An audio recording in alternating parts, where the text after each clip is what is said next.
गेले 2 वर्ष वनविभागाच्या परवानग्यांमुळे रखडलेला उल्हास नदीपासून कुडसावरे गावाला जोडणारा दयनीय अवस्थेत असलेला रस्ता लवकरच सुस्थितीत होणार आहे। वृत्त मराठीच्या बातमीची प्रशासनाकडून दखल घेत या रस्त्याच्या डांबरीकरणाचे काम सुरू करण्यात आलंय। ही जागा वनविभागाच्या अधिकारात येत असल्याने काँक्रिटीकरणाचे काम थांबवण्यात आले होते। जुना असलेला डांबरीकरणाचा रस्ता खोदून ठेकेदाराकडून काम सुरू करण्यात आले होते। मात्र रस्ता अर्धा अधिक खोदल्यानंतर हे काम थांबवल्याने रस्त्याची दुरावस्था झाली होती।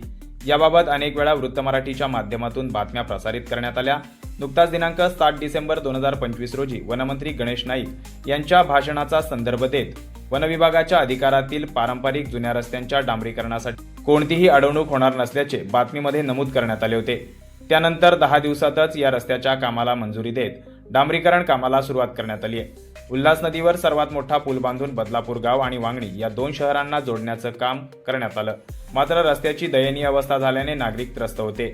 आता या रस्त्याचे डांबरीकरण झाल्यानंतर प्रवाशांना दिलासा मिळणार आहे।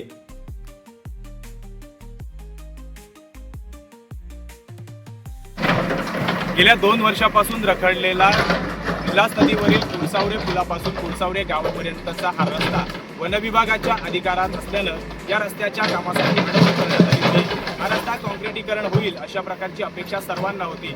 मात्र वनविभागाच्या परवानग्या न मिळालेला रस्ता आता सुस्थितीत करण्यासाठी प्रशासनाने पुढाकार घेतला आहे। या रस्त्याच्या सध्या डागडुजीचं काम सुरू आहे आणि हे काम आता सुरू करण्यात आलेलं आहे। या ठिकाणावरून आता या रस्त्याला डांबरीकरण केलं जाणार आहे, त्यामुळे नागरिकांची सोय होणार आहे। गेल्या 2 वर्षापासून वृत्त मराठीच्या माध्यमातून सातत्याने बातम्या लावून या रस्त्याचं काम व्हावं यासाठी पाठपुरावा करण्यात आला आणि स्थानिक प्रशासनाने याची गंभीर दखल घेत आता या रस्त्याच्या कामाला गती मिळते। त्यामुळे नागरिकांची गैरसोय दूर होण्यासाठी हा रस्ता आता सुस्थितीत होण्यासाठी प्रशासनाने पुढाकार घेतल्यानं नागरिकांकडून आता समाधान व्यक्त केलं जात आहे। अरुण बैकर, वृत्त मराठी, वांगणी।